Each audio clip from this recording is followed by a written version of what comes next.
Hello everyone, welcome back to Press for Truth TV. Thank you once again for tuning in. Today is Thursday, January the 12th, 2012.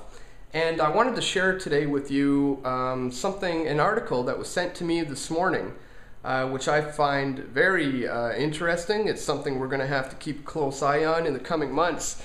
And I'll just read to you a little bit of it here. We have EUCOM, huge U.S.-Israeli exercise not linked to tensions with Iran. What's being billed as the biggest and most significant military exercise ever conducted by the U.S. and Israel will include missile defense drills, according to the U.S. European Command. And it goes on to say here, the timing of the announcement of the exercise in the Israeli press, which cited unnamed Israeli Defense Forces officials, has led to speculation that it is linked to renewed tensions with Iran over its nuclear ambitions and its recent threats to close the Strait of Hormuz, through which almost 20% of the world's oil is transported. And of course, as we know, that is always part of the agenda as far as the British and Israel and America are concerned. They certainly do want to gain back control of the oil over there in Iran, especially since Mossadegh nationalized the oil industry for the people, for the Iranian people. So not only is there an effort to go in and to gain back control of that, but it's also an effort to set up yet another Rothschild-run centralized bank, which has yet to be put in place there. And for that matter, Syria and Sudan are also next on the chopping block in that regards, but the focus certainly seems to be on Iran right now.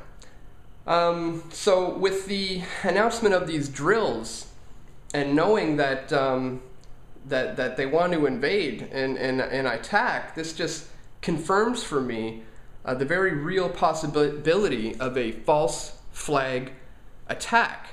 And what is a false flag attack? It's a covert operation which is designed to manipulate the population into believing that an attack was orchestrated by someone else other than the person who actually did it.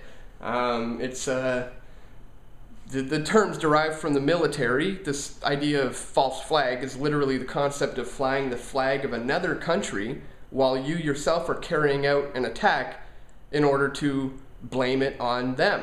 And there's no doubt the British, Israelis, and Americans have a history of carrying out false flag attacks. In fact, I'll include a link in the description to a declassified document which outlines how some of these things are pulled off, and that is in the case with Operation Northwoods, where the Americans had outlined a plan to blow up one of their own airplanes off the coast of Cuba, to blame it on the Cubans in order to provide a pretext to invade. And there's certainly many examples of this, but some of the bigger examples that we've seen in recent years are, number one, the attacks of September 11th. There were key drills going on that very morning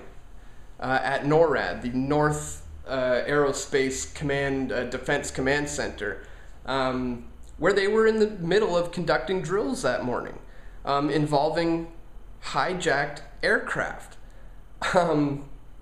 So this not only provides a lot of confusion. I mean, there were dispatchers and people at the time, there's still audio recordings available of it, saying, you know, is this the real world or is this the exercise? You know, there was a lot of confusion that morning because of this. And it's also in an attempt to cover up you know, your black op covert operation. Like in the case with the bombings in London, the 7/7 bombings in London, there were also drills and exercises going on there held by British intelligence, MI5, along with some other intelligence agencies, on the very same day, in the very same places that the bombings took place. And I certainly don't think it's a coincidence. And again, sometimes it's used as a cover-up for your covert operation. Let's say, for example, if a CIA agent who's involved with the plot, let's say, gets scooped up by a local police officer or something like that, he would easily be able to deny the whole thing by just informing him that he was taking part in the drill. So now that we hear of these impending military exercise drills in the regions surrounding Iran, I got red flags going off in my head, thinking we have to be careful that they're not preparing for another false flag attack in order to blame it on the Iranians so that they can move in and implement their regime change. It goes on to say here that it is classified exercise. We can't release even small details about it. He says, I can't say when the exercises will take place other than later this year. Which brings up another very interesting point. Barack Obama, of course, is up for re-election very soon, and he is the current puppet of the global elite. He is their man who's been carrying out their agendas just like George Bush has been. He is in the pocket of the global elite. So there's a history of, if you look back at the history of presidential races during war times, never, ever have the American people ever voted in somebody new while the nation is at war. Why would they? It's too crucial of a time to be messing around with something like that.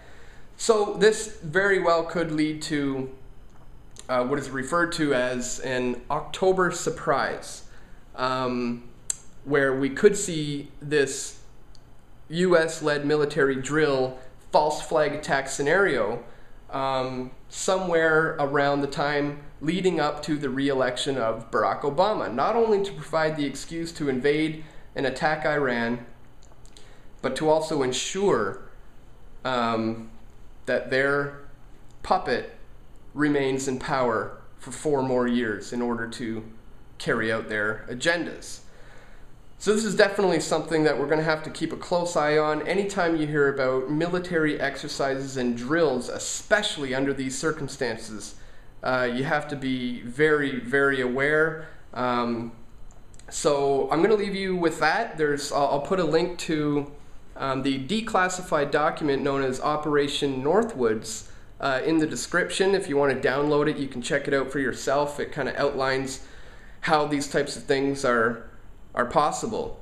So we'll just have to keep a close eye on this one yet again as time goes on. I just got this morning, and I thought to myself, man, this seems like they're getting ready to pull it off once again. As I said, there's a long documented history of all of these nations performing these false flag attacks in order to blame it on their enemies and to set up and to bring them closer towards this goal of a new world order. So that's it for today, guys. Thanks for listening. Once again, if you have some time, go check out Operation Northwoods. It'll give you a good glimpse into what I'm talking about here. And that's it for today. Thanks for tuning in, and I will talk to you again tomorrow.